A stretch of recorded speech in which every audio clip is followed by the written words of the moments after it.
Good morning all of you. आज का हमारा टॉपिक होगा concept of atom and molecule. Okay, चलिए concept of atom and molecules. Atom और मॉलिक्यूल का कॉन्सेप्ट क्या है?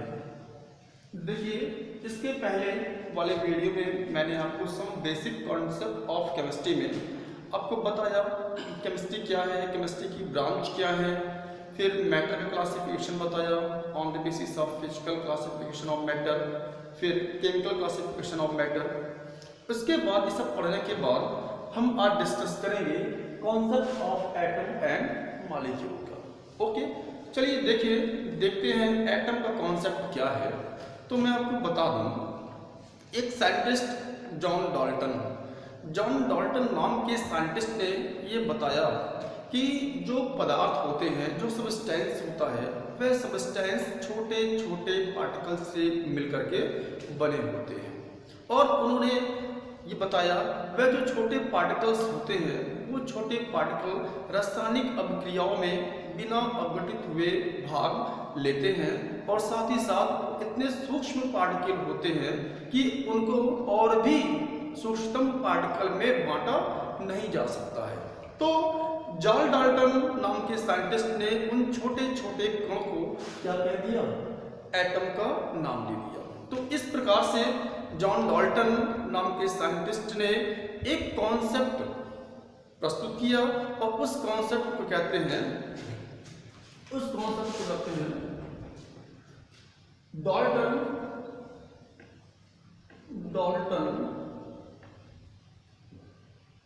Atomic theory.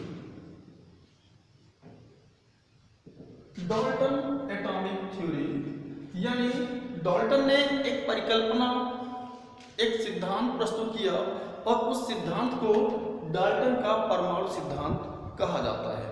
ठीक है, तो डाल्टन ने अपने परमाणु सिद्धांत में क्या क्या किन किन बिंदुओं की व्याख्या किया, तो देखते हैं। सबसे पहला पॉइंट डाल्टन ने कहा कि पदार्थ सूक्ष्मतम कणों से मिलकर के बने होते हैं। क्या है? पदार्थ सूक्ष्मतम कण से मिलकर के बने होते हैं और उसी सूक्ष्मतम कण को जॉन डाल्टन नाम के साइंटिस्ट ने एटम का नाम दिया। ठीक है, दूसरा पॉइंट उन्होंने बताया कि परमाणु अविभाज्य होते हैं। ठीक है, परमाणु क्या होता है? अनडिविजिबल होता है, अविभाज्य होता है, यानी परमाणु इतने सूक्ष्म होते हैं कि उनको और भी सूक्ष्मतम कणों में बांटा नहीं जा सकता है। ठीक है, दूसरा पॉइंट हो गया। तीसरा पॉइंट इन्होंने क्या बताया? तीसरा पॉइंट बताया कि परमाणु रासायनिक अभिक्रियाओं में बिना अपघटित हुए भाग लेते हैं। ठीक है, परमाणु रासायनिक अभिक्रिया में बिना अपघटित हुए भाग लेते हैं, यानी कि रासायनिक अभिक्रियाओं के दौरान परमाणु में कोई भी परिवर्तन नहीं होता है। ये भी बता दिया। अगला पॉइंट उन्होंने एक्सप्लेन किया कि एक ही तत्व के विभिन्न परमाणु आइडेंटिकल होते हैं। क्या होते हैं? आइडेंटिकल। एक ही तत्व के विभिन्न परमाणु आइडेंटिकल होते हैं। ठीक है, यानी कि इसका मतलब एक ही तत्व में जो परमाणु प्रेजेंट हैं, उनके मास में, उनके प्रॉपर्टी में कोई भी अंतर नहीं होता है। एक ही तत्व के जो परमाणु होते हैं वो परमाणु आइडेंटिकल होते हैं, उनके गुण समान होते हैं, उनका द्रव्यमान समान होता है। ये भी पॉइंट उन्होंने बता दिया। ठीक है, अगला पॉइंट उन्होंने बताया कि भिन्न भिन्न तत्व के जो परमाणु होते हैं उनके गुणों में भी क्या होती है? भिन्नताएं होती हैं। ठीक है, भिन्न भिन्न तत्व के जो परमाणु हैं, ठीक है, वह आइडेंटिकल नहीं होते, उनके गुणों में क्या होती है? असमानताएं होती हैं। ये भी पॉइंट उन्होंने बता दिया। फिर इन्होंने क्या बताया? इन्होंने बताया कि तत्व के जो परमाणु द्रव्यमान होते हैं, ठीक है, वो क्या होते हैं? सेम होते हैं, क्लियर होते हैं, निश्चित होते हैं। तत्व का जो परमाणु द्रव्यमान होता है वह निश्चित होता है। ये भी बता दिया। अगला पॉइंट बताते हैं क्या, अगला पॉइंट ये बताते हैं कि जब 2 या 2 से अधिक तत्व, ठीक है, 2 या 2 से अधिक तत्व परस्पर एक निश्चित अनुपात में संयुक्त होकर के यौगिक का निर्माण करते हैं, ठीक है। डाल्टन ने बताया कि 2 या 2 से अधिक तत्व जब एक निश्चित अनुपात में संयोग करते हैं, मिलते हैं, तो क्या बनाते हैं, यौगिक का फॉर्मेशन करते हैं। तो इस प्रकार से जॉन डाल्टन नाम के साइंटिस्ट ने, जॉन डाल्टन ने डाल्टन एटॉमिक थ्योरी, ठीक है, एटॉमिक थ्योरी को प्रस्तुत किया और व्याख्या किया। मैं एक बार और बता दूं, डाल्टन ने बताया कि जो सब्सटेंस होते हैं सूक्ष्म कणों से मिलकर के बने होते हैं, जिसे एटम कहा गया, ठीक है। एटम अविभाज्य होते हैं, इसको और भी छोटे पार्टिकल्स में बांटा नहीं जा सकता है, ठीक है। एटम्स जो होते हैं रासायनिक अभिक्रियाओं के दौरान उनमें कोई भी परिवर्तन नहीं होता है, अर्थात रासायनिक अभिक्रिया में बिना अपघटित हुए ही ये भाग लेते हैं, ठीक है। अगला पॉइंट उन्होंने बताया कि एक ही तत्व के जो एटम्स होते हैं वो आइडेंटिकल होते हैं, उनके गुणों में समानताएं होती हैं, ठीक है। अगला पॉइंट उन्होंने बताया भिन्न भिन्न तत्व के जो एटम्स हैं वो आइडेंटिकल नहीं है, उनके गुणों में क्या होते हैं, भिन्नताएं होती हैं। फिर इन्होंने बताया, डाल्टन ने बताया कि एटम्स जो है, एटम, प्रत्येक एटम्स का जो एटॉमिक मास है वो क्या होता है, निश्चित होता है। अगला पॉइंट उन्होंने बताया कि जब 2 या 2 से अधिक तत्व परस्पर एक निश्चित अनुपात में संयोग करते हैं तो यौगिक का फॉर्मेशन होता है, ये डाल्टन ने बताया, ठीक है। तो इस प्रकार से डाल्टन की एटॉमिक थ्योरी हो गई। अब बात करते हैं modification of Dalton atomic theory.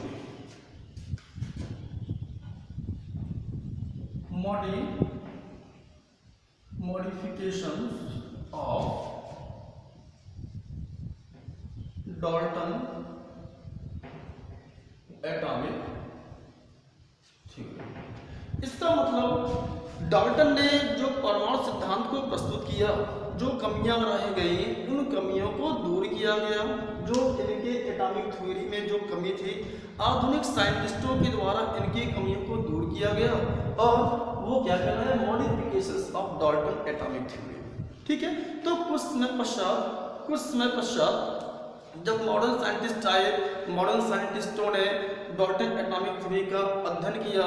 अध्ययन करने के बाद में एक निष्कर्ष पर पहुंचे और निष्कर्ष पर पहुंचने के बाद में डाल्टन के परमाणु सिद्धांत में संशोधन किया गया और उस संशोधन एटॉमिक थ्योरी को कहते हैं क्या, modifications of Dalton atomic theory.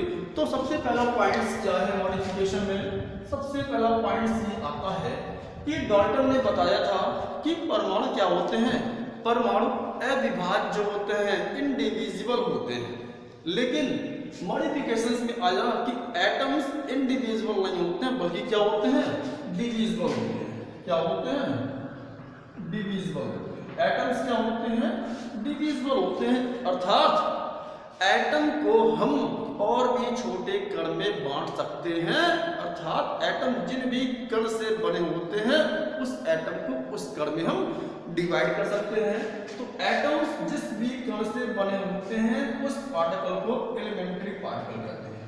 क्या कहते हैं, एलिमेंट्री पार्टिकल्स, ठीक है। तो एटम अविभाज्य नहीं है, एटम विभाज्य है, एटम डिविजिबल है। एटम जिस भी पार्टिकल से बने होते हैं उसको उसमें बांटा जा सकता है। पहला पॉइंट हो गया। दूसरा पॉइंट ये कहता है, डाल्टन ने क्या बताया, डाल्टन ने बताया एक तत्व के जो परमाणु होते हैं वो आइडेंटिकल होते हैं, ठीक है। एक तत्व के जो परमाणु होते हैं वो क्या होते हैं, आइडेंटिकल होते हैं, ठीक है। लेकिन यहाँ पे मॉडिफिकेशंस में आया कि एक तत्व के जो परमाणु हैं उनकी द्रव्यमान संख्या क्या हो सकती है, एक तत्व के जो एटम्स हैं उनकी द्रव्यमान, एक तत्व जो डिफरेंट एटम है, जैसे मान लेते हैं ये कार्बन है, ये क्या है, नाइट्रोजन है, कार्बन 14 और नाइट्रोजन क्या 14। तो यहाँ पे दो डिफरेंट एटम्स हैं, एक कार्बन है एक नाइट्रोजन है। तो यहाँ पे दोनों डिफरेंट एटम की एटॉमिक ये मास जो है दोनों की क्या है, सेम है। लेकिन डाल्टन ने क्या बताया था, डाल्टन ने बताया था कि तत्वों की जो द्रव्यमान संख्या होती है निश्चित होती है। यहाँ पे भिन्न भिन्न तत्व हैं, भिन्न भिन्न तत्वों की द्रव्यमान संख्या क्या है, सेम है। तो मॉडिफिकेशन ये भी आ गया, ठीक है। और इन्होंने और पॉइंट्स बताया कि जब दो भिन्न भिन्न तत्व, दो या दो से अधिक भिन्न भिन्न तत्व आपस में संयोग करते हैं तो क्या बनाते थे, कंपाउंड बनाते थे। लेकिन मॉडिफिकेशंस में आया कि जब दो छोटे छोटे, दो या दो से अधिक छोटे छोटे जो तत्व हैं आपस में मिलते हैं, मिलने के बाद में कंपाउंड नहीं बनाते हैं, क्या बनाते हैं, मॉलिक्यूल बनाते हैं, ठीक है। किसका फॉर्मेशन करते हैं, ये मॉलिक्यूल्स का फॉर्मेशन, ठीक है। तो ये मॉडिफिकेशन में हो गया कि डिविजिबल होंगे, ठीक है।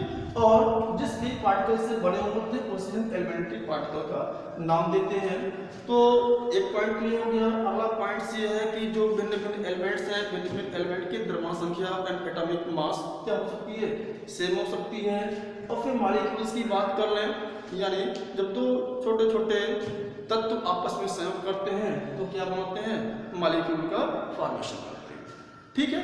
और साथ ही साथ ये भी बताया गया एक ही तत्व के जो परमाणु हैं वो परमाणु की एटॉमिक संख्या क्या हो सकती है, सेम हो सकती है। जिसे हम कहते हैं कि आइसोटोप्स कहते हैं। जिसमें हमारे पास क्या है, हाइड्रोजन है, हाइड्रोजन के विभिन्न तत्व क्या हैं, 1H1, ठीक है, 1H2 और क्या 1H3। एक ही तत्व के जो परमाणु हैं उनके एटॉमिक नंबर क्या होते हैं, समान हो सकते हैं। और इस घटना को कहते हैं कि आइसोटोप्स कहते हैं। क्या कहते हैं, आइसोटोप्स कहते हैं। तो इस प्रकार से ये डाल्टन का क्या है, डाल्टन का modifications of Dalton atomic theory है और ये डाल्टन की एटॉमिक थ्योरी है। डाल्टन ने परमाणु सिद्धांत को कैसे प्रस्तुत किया, जो कमियां रह गई किस प्रकार से मॉडर्न साइंटिस्टों ने इनकी कमियों को दूर किया, ठीक है। तो ये तो हो गया क्या, डाल्टन का atomic theory and modifications of Dalton atomic theory. चलिए अब इसके बाद डिस्कस करते हैं एटम।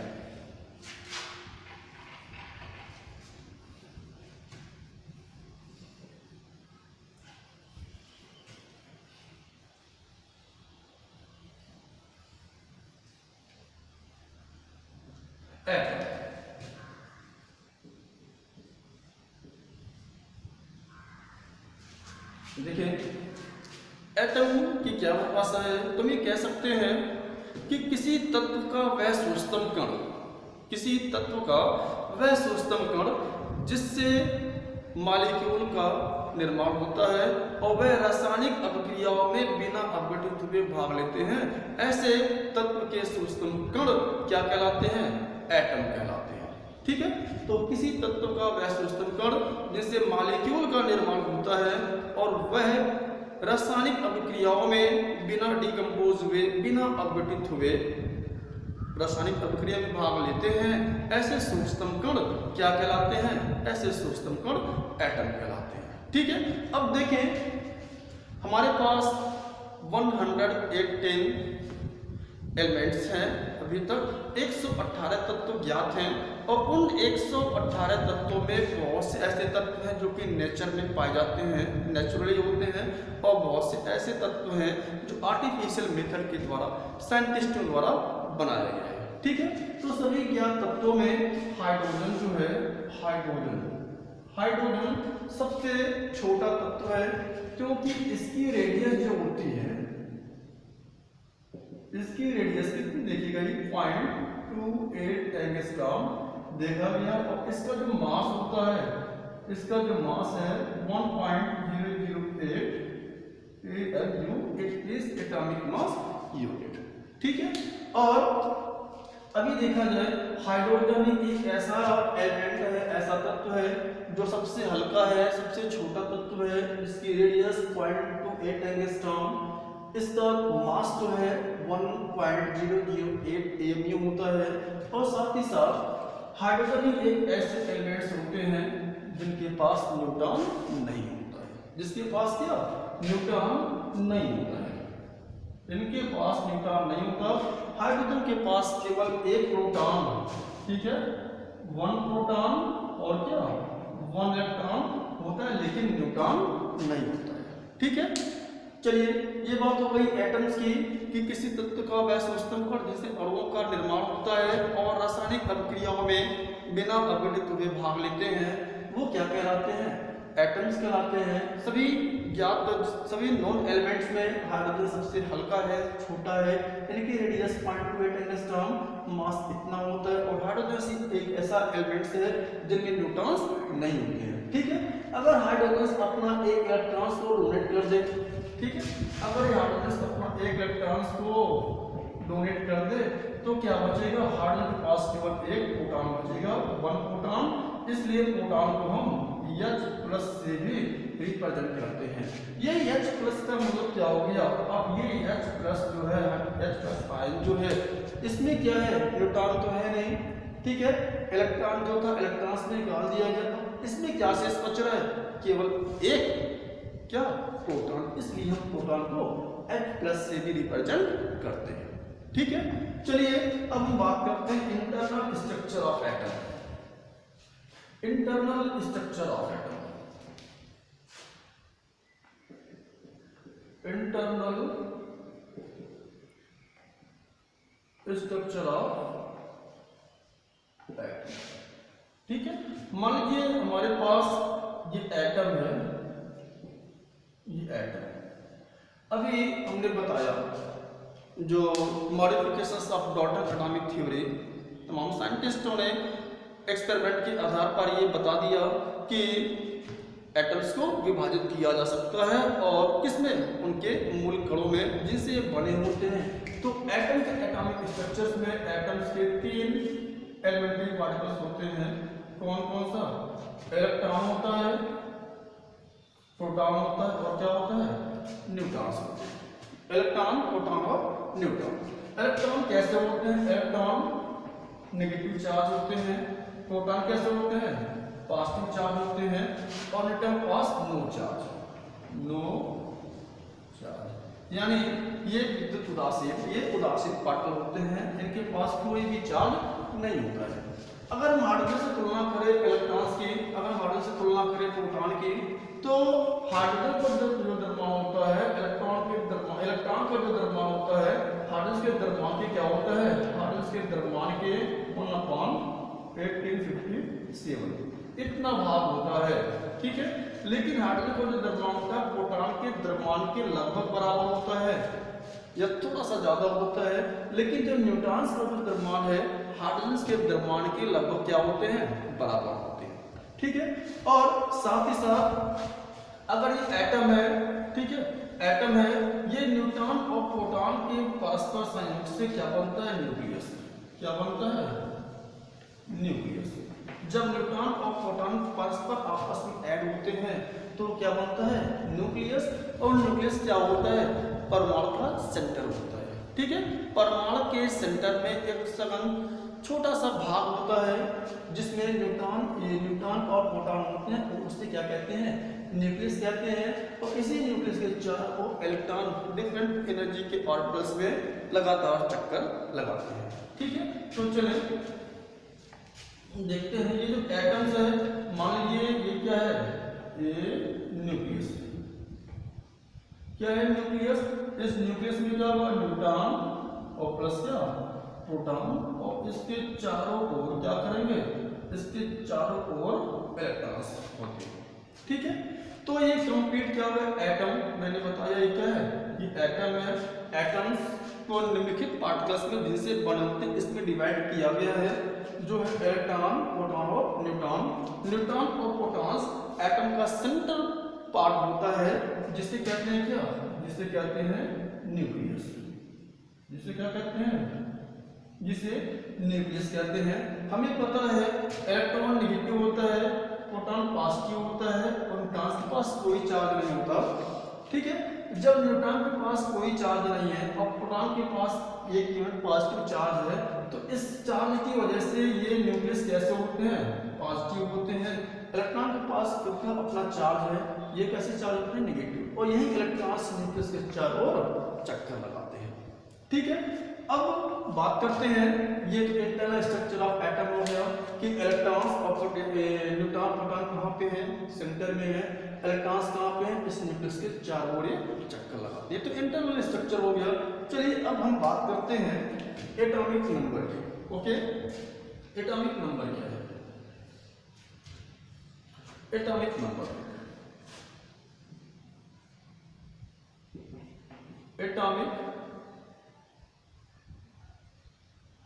Atomic number.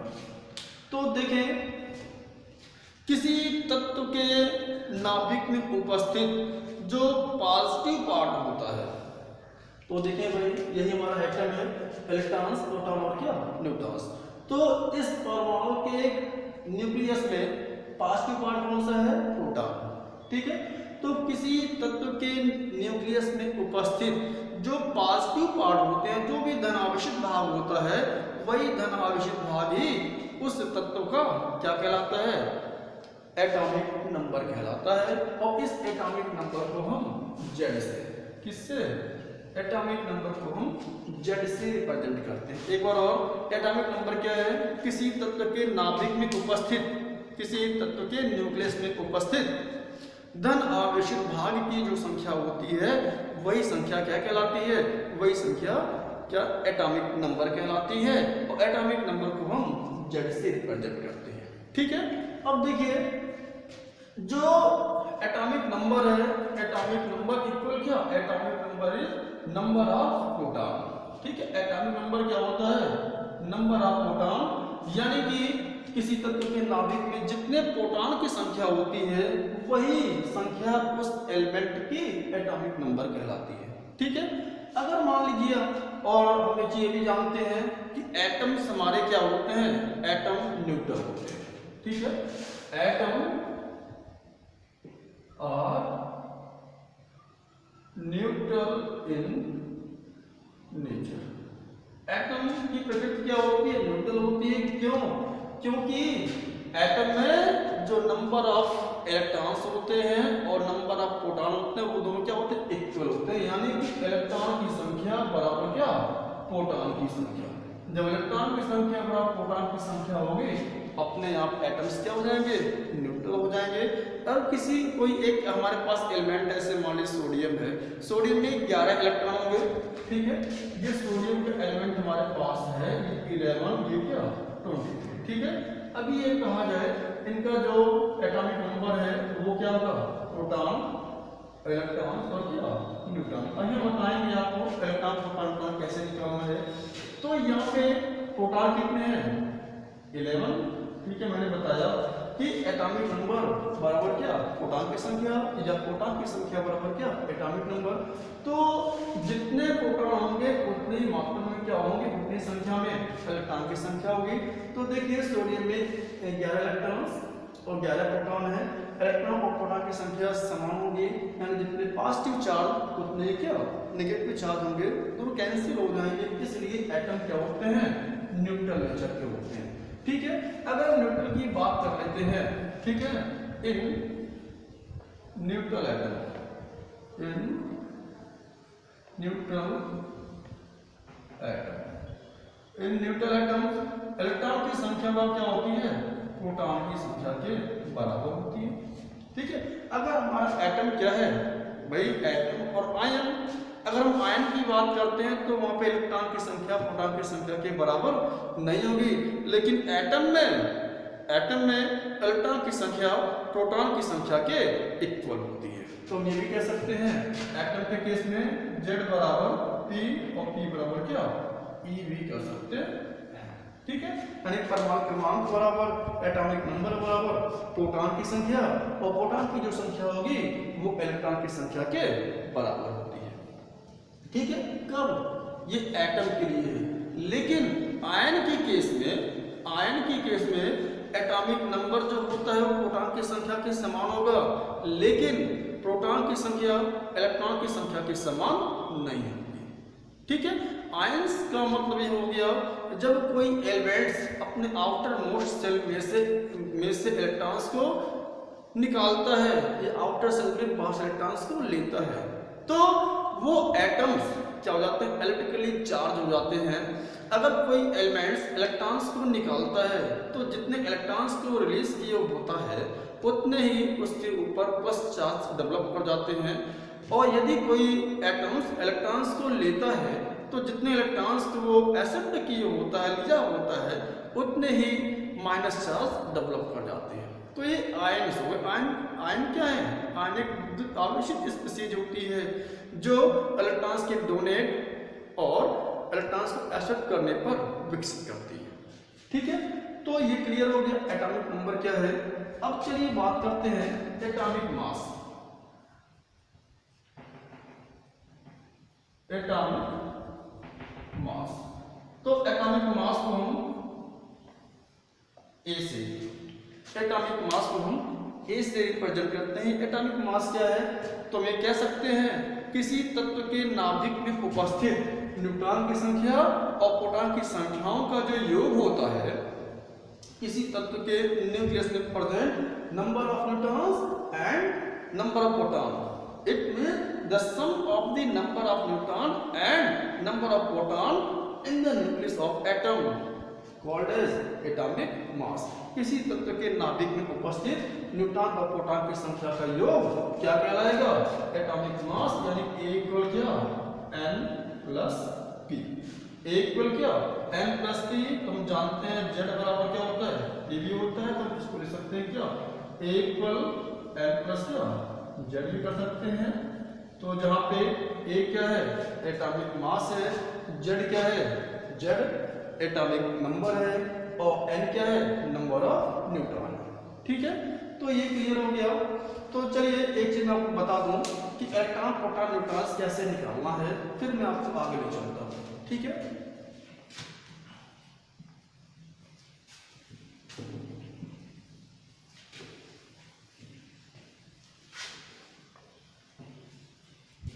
देखिए एक कॉन्सेप्ट यहाँ पे ध्यान देना। Z इक्वल क्या? P होता है। ठीक है, और फिर क्या होता है? A इक्वल होता है Z प्लस क्या? N, या इसे लिख सकते हैं क्या? A इक्वल P प्लस क्या? N कर सकते हैं। ठीक है, ये पॉइंट आप ध्यान दीजिएगा। एक तो ये Z इक्वल क्या? P और ये क्या? ये दोनों एक ही है। ठीक है, ये सिचुएशन जो है दो कंडीशंस में है। मैं एक एटम को बता रहा हूं। एटम मान लीजिए हमारे पास क्या है? फास्फोरस 1531। ठीक है, ये फास्फोरस 1531, यहाँ पे जो 15 है 15 है, ये एटॉमिक नंबर होंगे और P क्या है?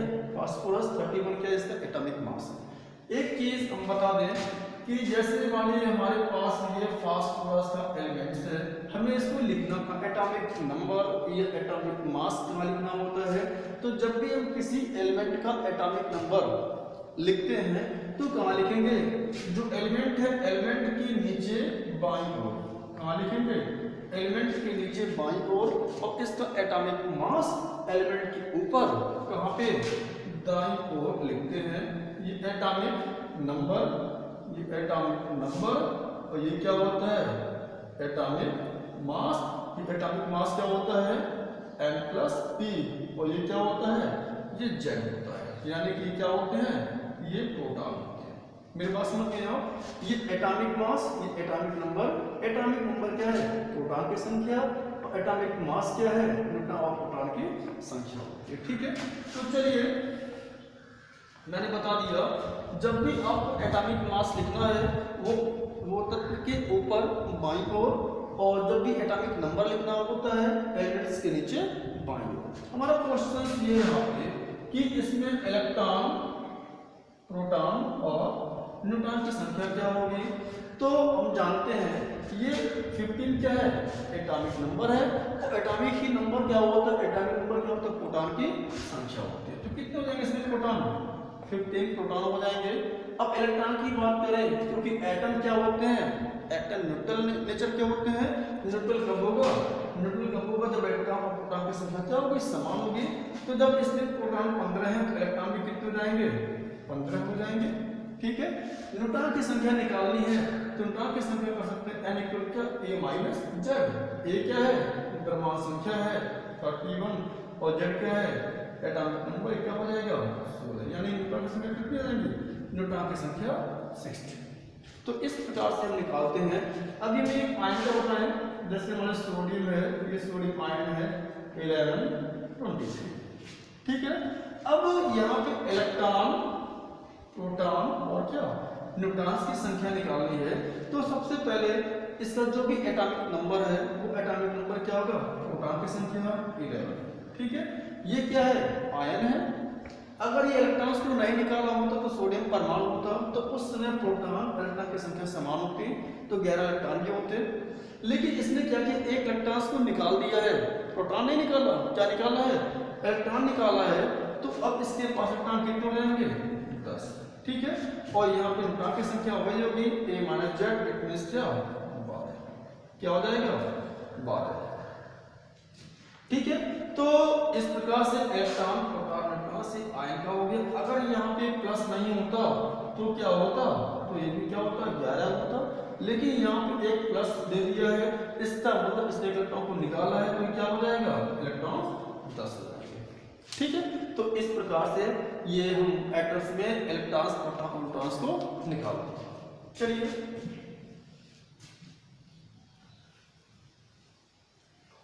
अब हम बात करते हैं आइसोटोप्स की। किसकी, आइसोटोप, आइसोटोप्स। आइसोटोप्स में समस्थानिक, समस्थानिक क्या है, किसी तत्व के वे एटम, किसी तत्व के वह एटम जिनके एटॉमिक नंबर सेम हो लेकिन एटॉमिक मास डिफरेंट हो, वो क्या कहलाएंगे, समस्थानिक कहलाएंगे, आइसोटोप्स कहलाते हैं। एक बार और, किसी तत्व के वे परमाणु, किसी एलिमेंट्स के वे एटम जिनके एटॉमिक नंबर सेम हो और एटॉमिक मास क्या हो, डिफरेंट हो, तो ऐसे एटम्स क्या कहलाते हैं, वो आइसोटोप्स कहलाते हैं, समस्थानिक कहलाते हैं। जैसे मान लीजिए हमारे पास क्या है, हाइड्रोजन, ठीक है। हाइड्रोजन के 3 समस्थानिक, 3 आइसोटोप, इस तत्व के 3 एटम, 1H1, 1H2, 1H3। तब देखें किसी तत्व के वह एटम्स, ये हाइड्रोजन है जिनके 3 परमाणु, 1H1, 1H2 और 1H3, इसका नाम है प्रोटियम, ड्यूटेरियम और ये क्या ट्राइटियम। तो यहाँ पे देखें सब में इसका भी एटॉमिक नंबर 1 है, 1 और इसका भी क्या है 1, यानी कि इन तीनों में सबका एटॉमिक नंबर सेम है, लेकिन एटॉमिक मास क्या है 1, 2, 3, एटॉमिक मास डिफरेंट है। तो ऐसे तत्व जिनके परमाणु का जो परमाणु क्रमांक होते हैं वो सेम होते हैं, लेकिन द्रव्यमान संख्या क्या होती है, एटॉमिक मास क्या होती है, डिफरेंट होती है, तो ये क्या कहलाते हैं, आइसोटोप्स कहलाते हैं। क्या कहलाएंगे, आइसोटोप। अगर हम कार्बन की बात कर रहे हैं, कार्बन के 3 समस्थानिक, कार्बन 6, 6, 6 आने 12 है, 13 और तो यहाँ पे देखो कार्बन के 3 समस्थानिक है, 3 आइसोटोप्स है, सबके एटॉमिक नंबर सेम है और एटॉमिक मास क्या है, डिफरेंट है, ये भी क्या कहलाएगा, समस्थानिक कहलाते हैं, ठीक है। तो आइसोटोप्स का मतलब ये हो गया, आइसोटोप का मतलब क्या हो गया कि एटॉमिक नंबर सेम और एटॉमिक मास क्या हो, एटॉमिक मास डिफरेंट, ठीक है। बस आप इसमें एक चीज ध्यान देंगे, आइसोटोप्स में एटॉमिक नंबर सेम होते हैं, आइसोटोप्स में क्या होते हैं, सेम, एटॉमिक नंबर सेम होते हैं, ठीक है। चलिए अब हम आइसोबार की बात कर लें। आइसोबार क्या है, आइसोबार को पढ़ने से पहले एक चीज और आपको बता दूं, आइसोटोप्स 2 टाइप के होते हैं। आइसोटोप्स 2 प्रकार के होते हैं। एक तो होता है radio active isotopes, radio active isotopes, ठीक है। एक होता है non radio active, non radio active isotopes, ठीक है। अब यहाँ पे आइसोटोप्स तुम ये जानते हैं कि एटॉमिक नंबर क्या होता है, एटॉमिक नंबर सेम होते हैं किसमें, आइसोटोप्स में। तो आइसोटोप्स हमको पता है, लेकिन यहाँ पे रेडियो एक्टिव का मतलब क्या हो गया, रेडियो एक्टिव क्या है, तो रेडियो एक्टिव का मतलब क्या होता है कि कुछ ऐसे सब्सटेंस होते हैं जो स्वतः ही स्पॉन्टेनियस, ठीक है, एक पेनिट्रेटिंग रेस का इमिशन करते हैं, एक पेनिट्रेटिंग रेस का इमिशन करते हैं, और उन रेस को हम रेडियो एक्टिव रेस कहते हैं। और ये रेस जिस सब्सटेंस से स्पॉन्टेनियस निकलता है वो सब्सटेंस रेडियो एक्टिव सब्सटेंस कहलाती है, और इसकी एक्टिविटी को हम रेडियो एक्टिविटी कहते हैं, ठीक है ना। तो रेडियो एक्टिव मतलब रे इमिटिंग एक्टिविटी, रे इमिटिंग एक्टिविटी जिस भी सब्सटेंस के पास होता है वो सब्सटेंस क्या कहलाते हैं, रेडियो एक्टिव सब्सटेंस कहलाते हैं। अब बात ये होती है किस सब्सटेंस के पास रेडियो एक्टिव की प्रॉपर्टी होती है, तो रेडियो एक्टिव की प्रॉपर्टी का होना या ना होना ये डिपेंड करता है कि उसका न्यूक्लियस कैसा है, ठीक है।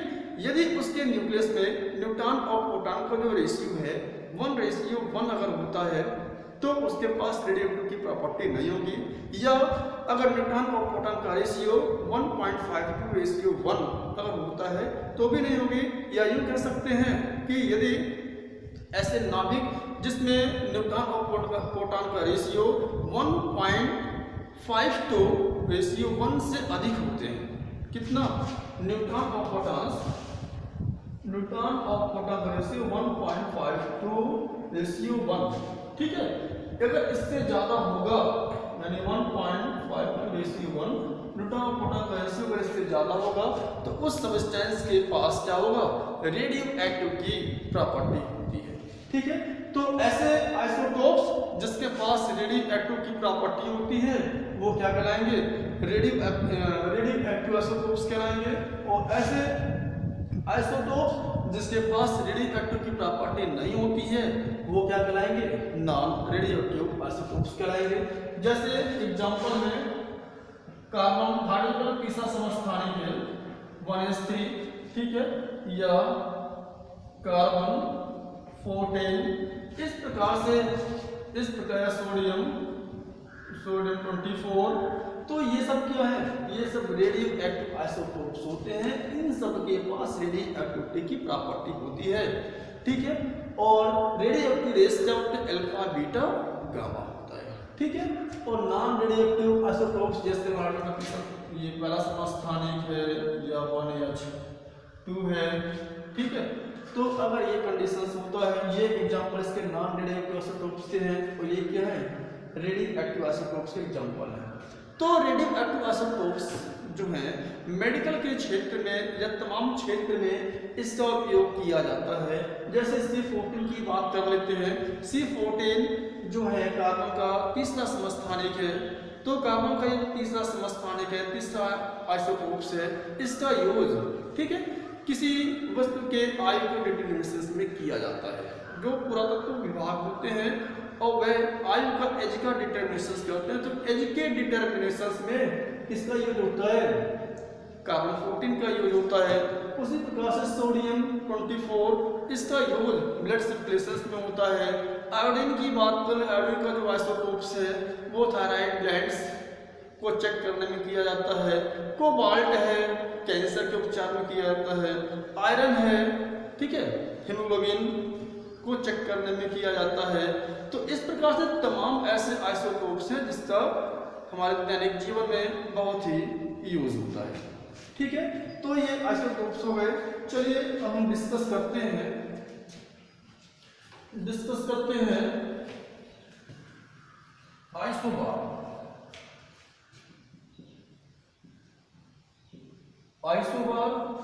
आइसोबार यानी ऐसे भिन्न भिन्न तत्व जिनके एटॉमिक मास द्रव्यमान संख्या समान हो लेकिन एटॉमिक नंबर क्या हो, डिफरेंट होते हैं, वो क्या कहलाते हैं, वो कहलाएंगे आइसोबार। जैसे कि बात कर लें कार्बन 14 और 7 नाइट्रोजन 14।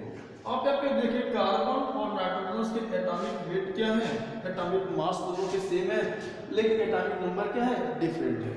तो ये एटॉमिक मास क्या होंगे, ये सेम एटॉमिक मास सेम हो गए तो वो क्या कहलाएगा, आइसोबार कहलाएगा। एक बार और, ऐसे दो डिफरेंट एलिमेंट, ऐसे दो डिफरेंट तत्व जिनका द्रव्यमान संख्या, इट मींस परमाणु संख्या जो है, द्रव्यमान संख्या जो है वो समान होती है, वो क्या कहलाएंगे, वो आइसोबार कहलाएंगे। या आइसोबार में जो परमाणु द्रव्यमान है, ठीक है, परमाणु द्रव्यमान सेम होती हैं लेकिन परमाणु द्रव्यमान क्या होते हैं, भिन्न होता है, वो क्या कहलाएंगे, आइसोबार कहलाते हैं। ऐसे बहुत सारे एग्जाम्पल हैं, जैसे मान लीजिए पोटेशियम 40 और कैल्शियम 40, ठीक है, 19 कोई क्या 20 की बात कर ले तो इन दोनों की भी द्रव्यमान संख्या क्या है, समान है, तो ये दोनों एक दूसरे के आइसोबार होंगे।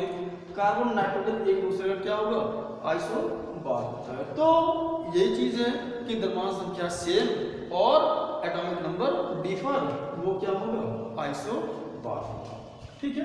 अब आइसोटोन की बात कर ले, आइसोटोन मतलब होता है समन्यूट्रॉनिक।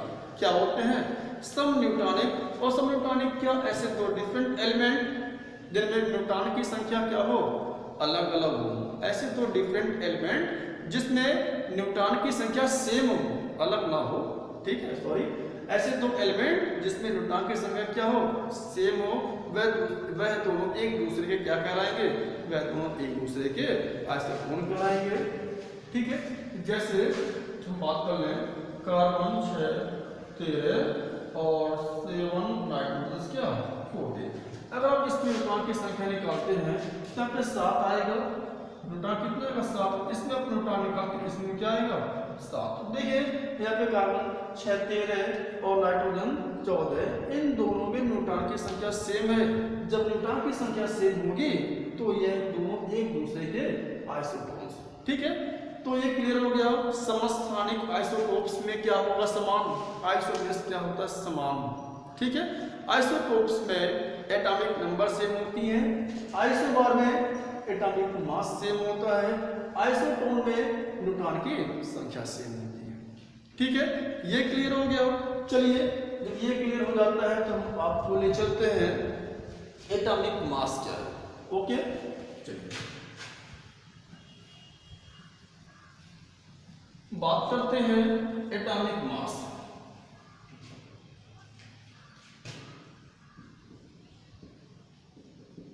एटॉमिक मास, मैं इसकी डिफिनेशन लिख देता हूं फिर बताता हूं। एटॉमिक मास क्या है, atomic mass of N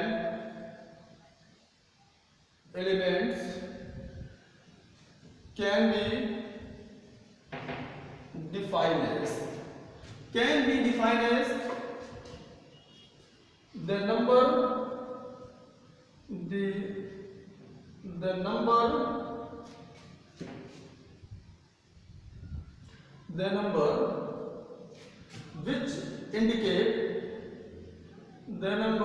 which indicate how many times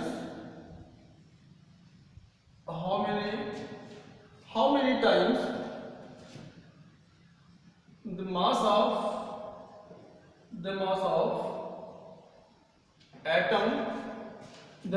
atom of element is heavier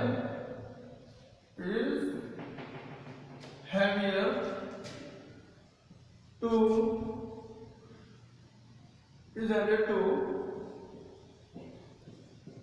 comparison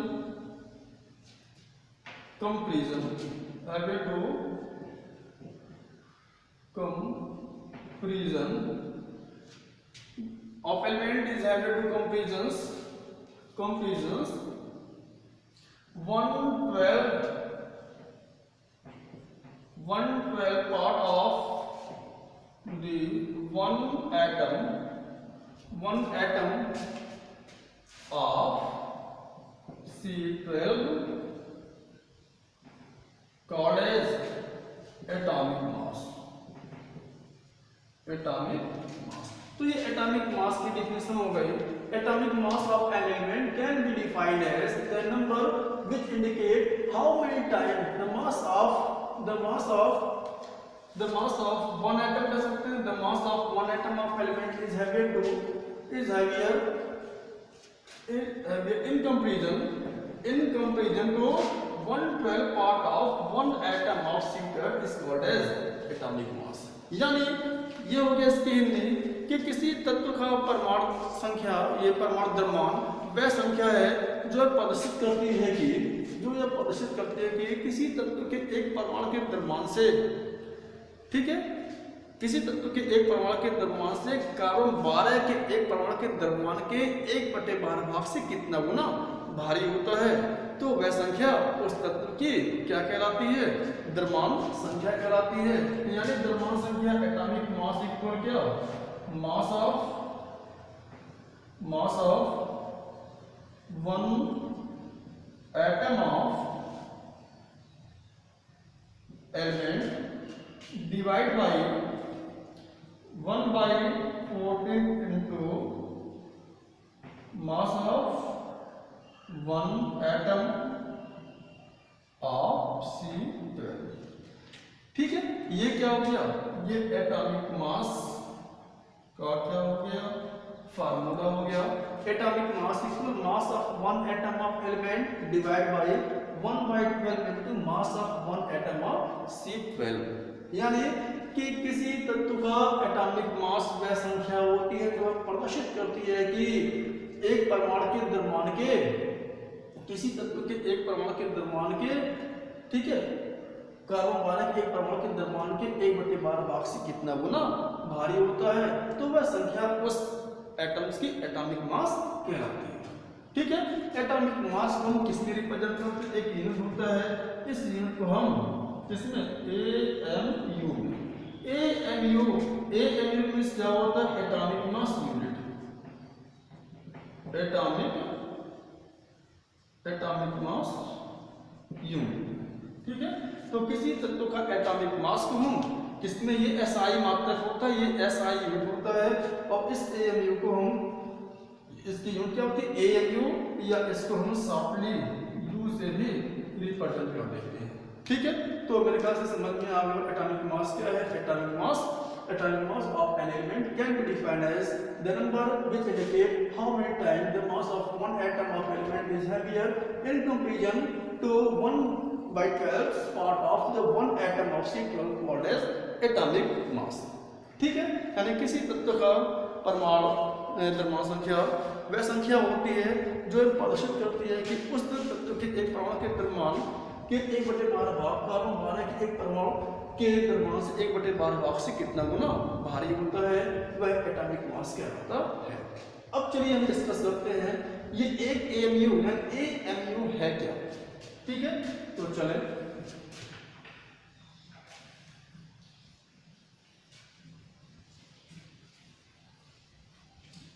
one AMU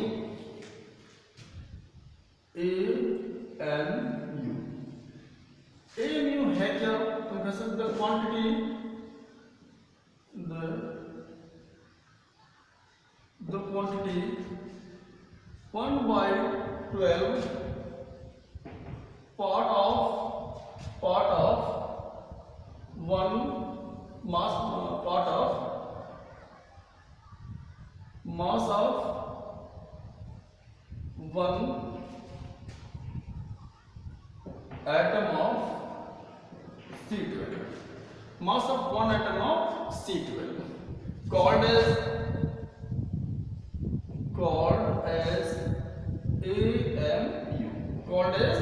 AMU। ठीक है, यानी ये कह रहा है कि एक AMU equal 1/12 into mass of one atom of C12। तो एक AMU का मतलब क्या हो जाएगा, एक AMU का मतलब 1/12 into mass of one atom of C12। यानी कार्बन 12 के एक परमाणु के द्रव्यमान का जो 1/12 भाग होता है, ठीक है ना, यानी कार्बन 12 के एक परमाणु के द्रव्यमान का 1/12 भाग क्या कहलाएगा, AMU कहलाता है। ये AMU क्या होता है, AMU एटॉमिक मास यूनिट, ठीक है। चलिए अगर हम बात करते हैं कि एक AMU बराबर कितना होता है तो हम निकाल लें। सबसे पहले मैं क्या निकालना होगा, मास of one atom of C12, ठीक है। तो हम क्या निकालेंगे, मास of one atom of C12 equal क्या होगा, 12 अपॉन Na क्या होता है, एवोगाड्रो नंबर, और एवोगाड्रो नंबर क्या होता है 6.02 into 10⁻23। जब इसको सॉल्व करेंगे तो क्या होगा 1.9924 into 10⁻23 ग्राम आपको मिल जाएंगे, ठीक है। तो मास of one atom of C12 कितना होगा, 1.9924 into 10⁻23 ग्राम होता है।